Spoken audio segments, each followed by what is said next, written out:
जय श्री राधे कृष्ण दोस्तों। भगवान श्री हरि की कृपा आपके जीवन में हमेशा बनी रहे। श्रीमद् भागवत महापुराण के कल के अध्याय में आपने श्रवण किया था श्री कृष्ण भगवान का गर्भ प्रवेश और देवताओं द्वारा गर्भ स्तुति। आज की कथा में आप श्रवण करेंगे भगवान श्री कृष्ण का प्राकट्य। प्रेम से बोलिए भगवान श्री हरि विष्णु की जय। श्रीमद् भागवत महापुराण की जय। श्री सुखदेव जी कहते हैं, परीक्षित, अब समस्त शुभ गुणों से युक्त बहुत सुहावना समय आया। रोहिणी नक्षत्र था। आकाश के सभी नक्षत्र, ग्रह और तारे शांत और सौम्य से हो रहे थे। दिशाएं स्वच्छ और प्रसन्न थीं। निर्मल आकाश में तारे जगमगा रहे थे। पृथ्वी के बड़े बड़े नगर, छोटे छोटे गांव, अहीरों की बस्तियां और हीरे आदि की खानें मंगलमय हो रही थीं। नदियों का जल निर्मल हो गया था। रात्रि के समय भी सरोवरों में कमल खिल रहे थे। वन में वृक्षों की पंक्तियां रंग बिरंगे पुष्पों के गुच्छों से लद गई थीं। कहीं पक्षी चहक रहे थे तो कहीं भौरे गुनगुना रहे थे। उस समय परम पवित्र और शीतल मंद सुगंध वायु अपने स्पर्श से लोगों को सुखदान करती हुई बह रही थी।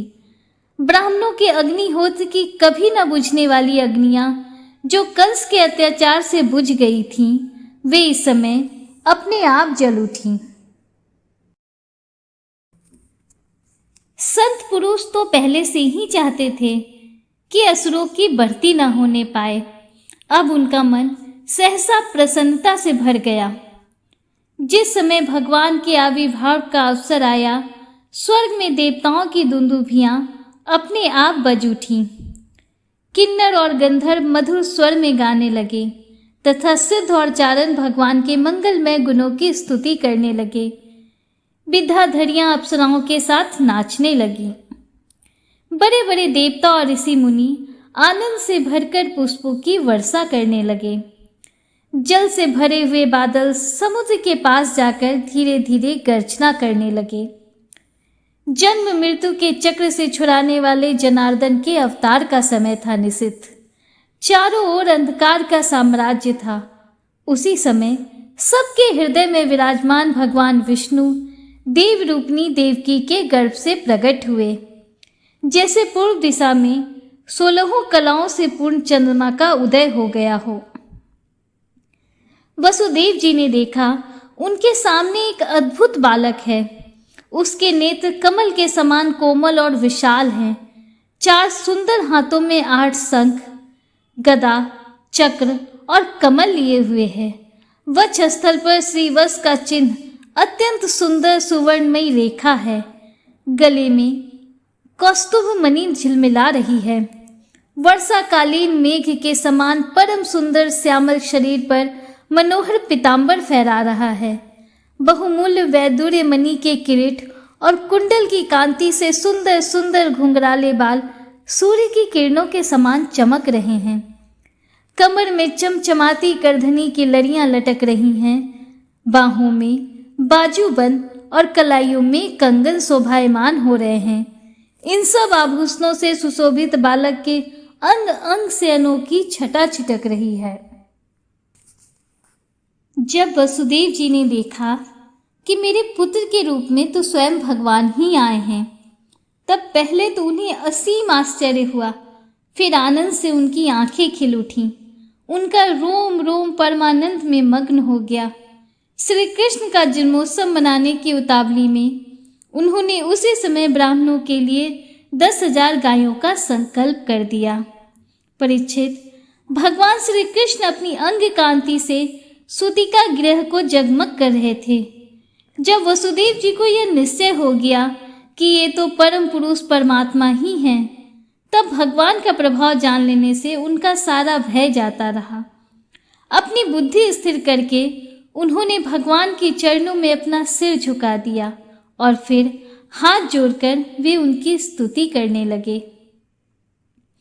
वसुदेव जी ने कहा, मैं समझ गया कि आप प्रकृति से अतीत साक्षात पुरुषोत्तम हैं। आपका स्वरूप है केवल अनुभव और केवल आनंद। आप समस्त बुद्धियों के एकमात्र साक्षी हैं। आप ही स्वर्ग के आदि में अपनी प्रकृति से इस त्रिगुणमय जगत की सृष्टि करते हैं। फिर उसमें प्रविष्ट न होने पर भी आप प्रविष्ट के समान जान पड़ते हैं। जैसे जब तक महत्व आदि कारण तत्व पृथक पृथक रहते हैं, तब तक उनकी शक्ति भी पृथक पृथक होती है। जब वे इंद्र आदि 16 विकारों के साथ मिलते हैं, तभी इस ब्रह्मांड की रचना करते हैं और इसे उत्पन्न करके इसी में अनुप्रविष्ट से जान पड़ते हैं। परंतु सच्ची बात तो यह है कि वे किसी भी पदार्थ में प्रवेश नहीं करते।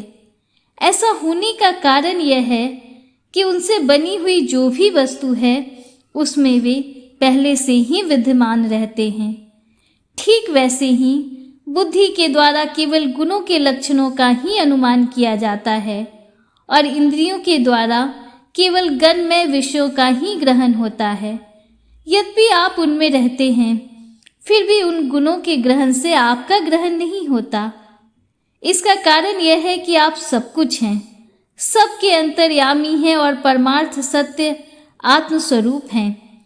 गुणों का आवरण आपको ढक नहीं सकता, इसलिए आप में न बाहर है न भीतर। फिर आप किस में प्रवेश करेंगे? इसलिए प्रवेश न करने पर भी आप प्रवेश किए हुए के समान दिखते हैं। जो अपने इन दृश्य गुणों को अपने से पृथक मानकर सत्य समझता है, वह अज्ञानी है, क्योंकि विचार करने पर ये देह गेह आदि पदार्थ बागी विलास के सिवा और कुछ नहीं सिद्ध होते। विचार के द्वारा जिस वस्तु का अस्तित्व सिद्ध नहीं होता, बल्कि जो बाधित हो जाती है, उसको सत्य मानने वाला पुरुष बुद्धिमान कैसे हो सकता है? प्रभु कहते हैं कि आप स्वयं समस्त क्रियाओं, गुणों और विकारों से रहित हैं। फिर भी इस जगत की सृष्टि, स्थिति और प्रलय आपसे ही होते हैं। यह बात परम ऐश्वर्यशाली परम ब्रह्म परमात्मा आपके लिए असंगत नहीं है, क्योंकि तीनों गुणों के आश्रय आप ही हैं। इसलिए उन गुणों के कार्य आदि का आप में ही आरोप किया जाता है।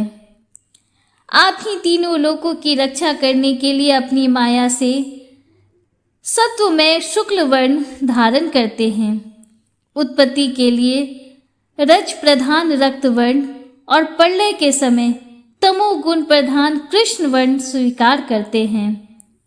प्रभु, आप सर्वशक्तिमान और सबके स्वामी हैं। इस संसार की रक्षा के लिए आपने मेरे घर अवतार लिया है। आजकल कोटि कोटि असुर सेनापतियों ने राजा का नाम धारण कर रखा है और अपने अधीन बड़ी बड़ी सेनाएं कर रखी हैं। आप उन सब का संहार करेंगे। देवताओं के भी आराध्य देव प्रभु, यह कंस बड़ा दुष्ट है। इसे जब मालूम हुआ कि आपका अवतार हमारे घर होने वाला है, तब उसने आपके भय से आपके बड़े भाइयों को मार डाला। अभी उसके दूत आपके अवतार का समाचार उसे सुनाएंगे और वह अभी अभी हाथ में शस्त्र लेकर दौड़ा चला आएगा। श्री सुखदेव जी कहते हैं, परीक्षित, इधर देवकी ने देखा कि मेरे पुत्र में तो पुरुषोत्तम भगवान के सभी लक्षण मौजूद हैं। पहले तो उन्हें कंस से कुछ भय मालूम हुआ, परंतु फिर वे बड़े पवित्र भाव से मुस्कुराती हुई स्तुति करने लगी। माता देवकी ने कहा, प्रभु, वेदों ने आपके जिस रूप को अव्यक्त और सबका कारण बतलाया है, जो ब्रह्म ज्योति स्वरूप समस्त गुणों से रहित और विकारहीन है, जिसे विशेषण रहित, अनिर्वचनीय, निष्क्रिय एवं केवल विशुद्ध सत्ता के रूप में कहा गया है, वही बुद्धि आदि के प्रकाशक विष्णु आप स्वयं हैं। जिस समय ब्रह्मा की पूरी आयु 2 परार्ध समाप्त हो जाते हैं, काल शक्ति के प्रभाव से सारे लोक नष्ट हो जाते हैं। पंच महाभूत अहंकार में, अहंकार महत्व में और महत्व प्रकृति में लीन हो जाता है, उस समय एकमात्र आप ही शेष रह जाते हैं। इसी से आपका एक नाम शेष भी है। प्रकृति के एकमात्र सहायक प्रभु, निमेष से लेकर वर्ष पर्यंत अनेक विभागों में विभक्त जो काल है, जिसकी चेष्टा से यह संपूर्ण विश्व सचेष्ट हो रहा है और जिसकी कोई सीमा नहीं है, वह आपकी लीला मात्र है। आप सर्वशक्तिमान और परम कल्याण के आश्रय हैं। मैं आपकी शरण लेती हूँ। प्रभु, यह जीव मृत्यु ग्रस्त हो रहा है। यह मृत्यु रूप कराल व्यल से भयभीत होकर संपूर्ण लोक लोकांतरों में भटकता रहा है, परंतु इसे कभी कहीं भी ऐसा स्थान न मिल सका जहां यह निर्भय होकर रहे। आज बड़े भाग्य से इसे आपके चरणार बिंदु की शरण मिल गई। अतः अब यह स्वस्थ होकर सुख की नींद सो रहा है। औरों की तो बात ही क्या, स्वयं मृत्यु भी इससे भयभीत होकर भाग गई है। प्रभु, आप हैं भक्त भयहारी और हम लोग इस दुष्ट कंस से बहुत ही भयभीत हैं। अतः आप हमारी रक्षा कीजिए। आपका यह चतुर्भुज दिव्य रूप ध्यान की वस्तु है। इसे केवल मांस मज्जामय शरीर पर ही दृष्टि रखने वाली देह अभिमानी पुरुषों के समान प्रकट मत कीजिए। मधुसूदन, इस पापी कंस को यह बात मालूम न हो कि आपका जन्म मेरे गर्भ से हुआ है। मेरा धैर्य टूट रहा है। आपके लिए मैं कंस से बहुत डर रही हूँ। विश्वात्मन, आपका यह रूप अलौकिक है। आप शंख चक्र गदा और कमल की शोभा से युक्त अपना यह चतुर्भुज रूप छिपा लीजिए।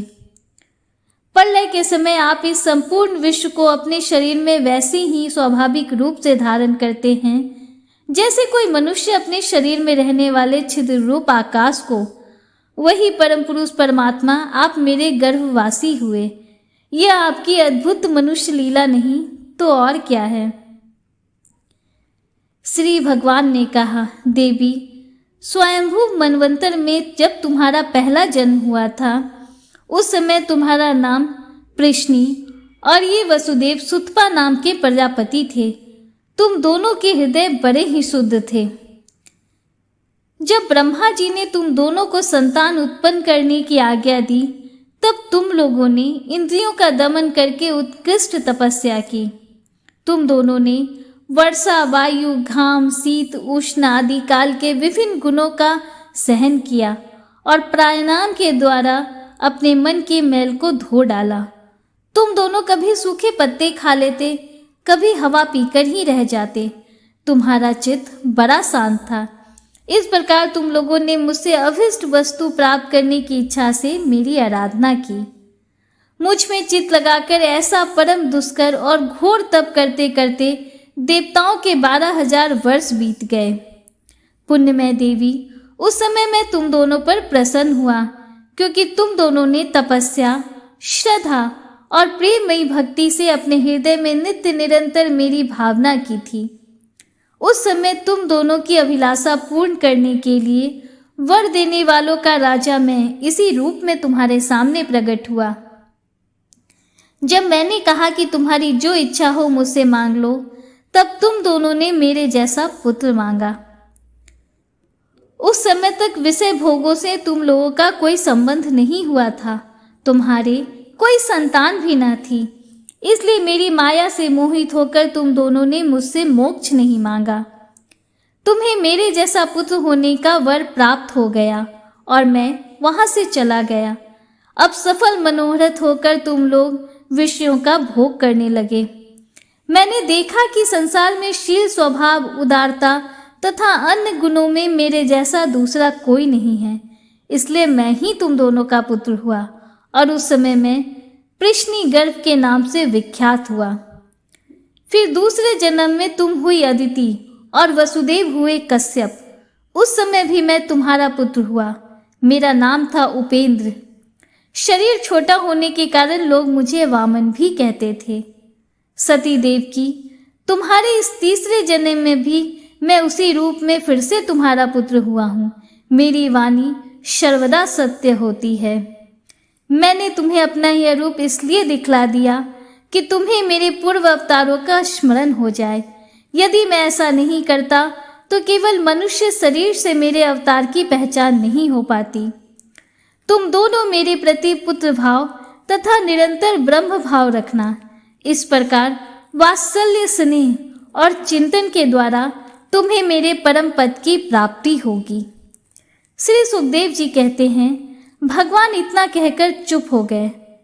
अब उन्होंने अपनी योग माया से पिता माता के देखते देखते तुरंत ही एक साधारण शिशु का रूप धारण कर लिया।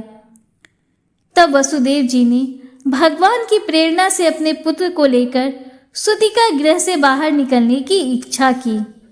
उसी समय नंद पत्नी यशोदा के गर्भ से उस योग माया का जन्म हुआ, जो भगवान की शक्ति होने के कारण उनके समान ही जन्म रहित है।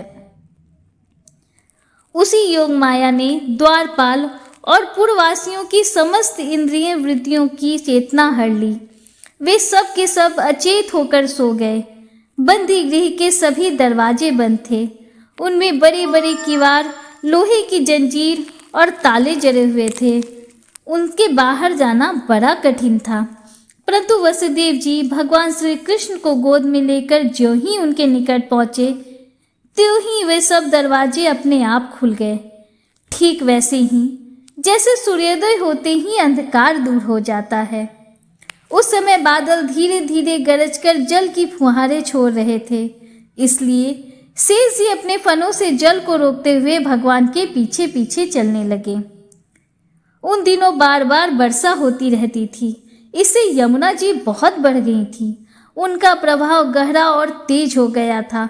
तरंगों के कारण जल पर फेन ही फेन हो रहा था। सैकड़ों भयानक भंवर पड़ रहे थे। जैसे सीतापति भगवान श्री राम जी को समुद्र ने मार्ग दे दिया था, वैसे ही यमुना जी ने भगवान को मार्ग दे दिया। वसुदेव जी नंद बाबा के गोकुल में जाकर पहुंचे। वहां जाकर उन्होंने देखा कि सब के सब गोप नींद से अचेत पड़े हुए हैं। उन्होंने अपने पुत्र को यशोदा जी की शैया पर सुला दिया और उनकी नवजात कन्या लेकर वे बंदी गृह में लौट आए। जेल में पहुंचकर वसुदेव जी ने उस कन्या को देवकी की शैया पर सुला दिया और अपने पैरों में फिर से बेड़ियां डाल लीं तथा पहले की तरह वे बंदी गृह में बंद हो गए।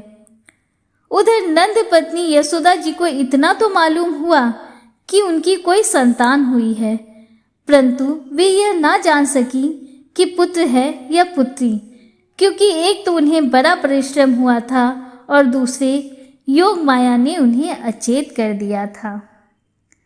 इस तरह श्रीमद् भागवत महापुराण में श्री कृष्ण का प्राकट्य इस अध्याय का समापन हुआ। उम्मीद करती हूँ कि अगले अध्याय के श्रवण के लिए आप कल भी हमारे साथ जुड़े रहेंगे। अगर वीडियो आपको अच्छा लगा हो तो वीडियो को लाइक कीजिए, दूसरों के साथ शेयर कीजिए, कमेंट में हर हर महादेव, जय श्री राधे कृष्णा जरूर लिखिए। अगर आप हमारे चैनल पर पहली बार आए हैं तो चैनल को सब्सक्राइब कीजिए। हमारे चैनल पर प्रतिदिन पौराणिक कथाओं का श्रवण कराया जाता है। बेल आइकन जरूर प्रेस कीजिए, जिससे आगे भी आपको ऐसी ही रोचक जानकारियाँ मिलती रहें। मिलते हैं आपसे अगले वीडियो में। तब तक के लिए हर हर महादेव, जय श्री राधे कृष्णा, राधे राधे।